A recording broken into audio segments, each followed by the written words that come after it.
Welcome to the Husman Bros, and today we're going to do a full review on our 944. Before we go too much further, let's make sure we pay the bills and you go ahead and subscribe, and then we'll move on with our review. So it's a 1986 944. This is a naturally aspirated car. It is dressed like a race car. It's why I'm sitting this way. However, I'm going to get out because it's not tremendously comfortable. Now watch. We're going to cut for this part, actually. Porsche has been on the brink of collapse multiple times. And when they get there, they come out with a car that brings them back. This was one of those cars. In the early 80s, Porsche came out with the 928 and the 944. This is a front engine car. It's water cooled. And because of that, it is not your typical Porsche, and why a lot of Porsche guys did not like this car, and a lot of trash was talked about this car while it was on the market. With age comes beauty. And as this one has aged, it has gotten a lot more lovable in the Porsche community. A lot of Porsche guys bought this as their first car because they depreciated rapidly and they were available on the market for very cheap. As with all good car reviews, we're going to start with the motor. Now, this car is a 4-cylinder inline motor. It is an interference motor. It's about 150 horsepower from the factory and roughly the same with Torx. That may not sound very fast, but for the time it was pretty fast, and this car still feels fast. It's so small and really quick. It feels very fast. It's certainly not going to make your hair go up and down, but it is a fun car to drive. This is a really great motor, and it really does the job and motivates this car down the road perfectly. So you might have noticed what's going on behind us here. This is our garage. This is where the Bro-rage. This is where we store our cars. In fact, we're going to be doing a series of garage tours here pretty shortly with some of our friends' garages.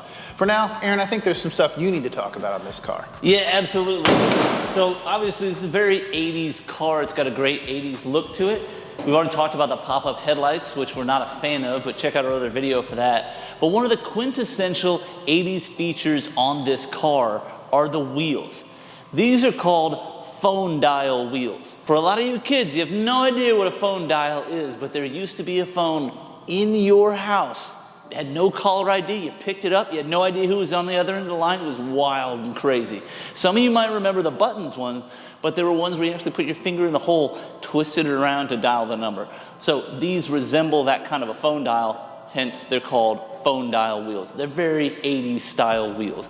Even Lamborghini had a similar type of phone dial wheel that they did on the 80s Countach. So we got motor, we got wheels. One of the things about this car that was a real selling point was originally, it was almost perfectly weight distributed. So you had 50% of the weight in the front end and 50% on the back end. And when you've got a rear wheel car, this becomes a much faster car because you can absolutely drive it hard with such good weight distribution. These are great track cars. That's actually what we're doing to this one. You're watching our other videos and seeing we're going to be building this one into a real track monster. So the original distribution was really great. We've probably screwed it up with our aftermarket hatch here, but that was a real selling point for these cars. These cars are real track machines, and the value of them is going up. Great versions of this are going for really good money. Even beat up versions like this that are going to be great track cars are going up in value. If you've ever wanted a 944, now is the time because that market may get beyond you pretty soon. So Aaron got to drive this car in our other video. I haven't actually driven this car in a little while, so I'm going to hop in it and take a spin. There's some things I know about it that he might not know about, and I'll tell you about it when we're inside. Let's go. So this car is ugly because it was hit by a tornado and really pretty badly damaged, and it was just cosmetically damaged, but we had just put a brand new clutch in this not more than 6 months before the storm, so we didn't want to throw that money away. Now, here are some other things that we have done to this car. This actually has a short shift kit in it from only944.com. This was a really tough install because there was a whole bunch of jiggling back and forth with it. And once we got it done, though, it really changes the driving experience with this car. We're headed out to drive this thing, and this has always been one of my favorite cars. As I said, I actually had another one before this one. We said we didn't want to talk about it, but I totaled that car, and it wasn't a great one anyway. It needed work, and it was an automatic, so it was frankly slower than this one. Now, we're caught behind a pickup truck, so I'm not going as quickly as I'd like, but you can just This car is really, really well put together. Even though it's old and beat up, it's a really fun car to drive. I feel like I'm in a little go-kart. With the exhaust on it, it makes it worth every dollar of gas burned.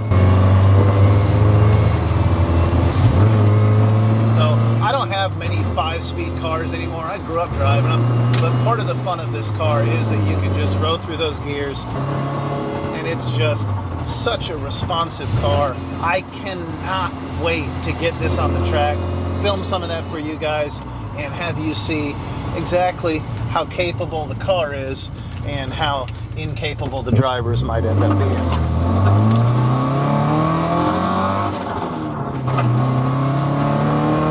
This was one of my dream cars. Now, I couldn't get one in high school because they were still pretty expensive. I think they were actually still making them when I was in high school.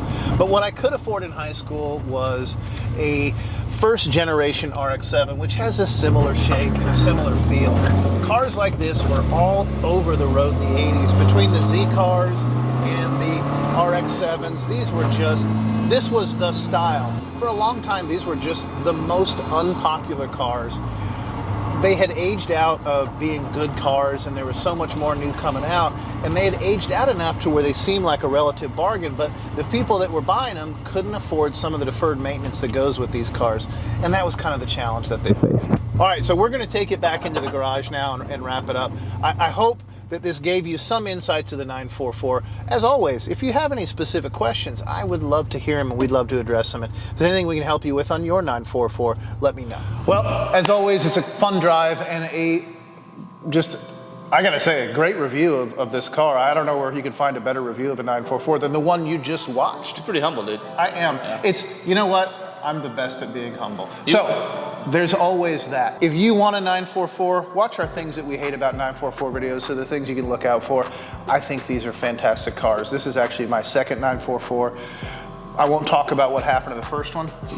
Yeah, we don't talk about that. No, not at all. If you like this video on the 944, you want to see more of it, make sure that you subscribe because we've got more videos coming with this car. We also have a few other cars we're going to show you as well. So if you want to make sure you catch all that great content, make sure you subscribe below. Also, like it, share it. Leave a comment.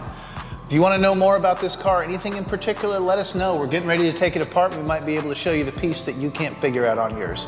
Thanks so much for watching. We'll see you again soon.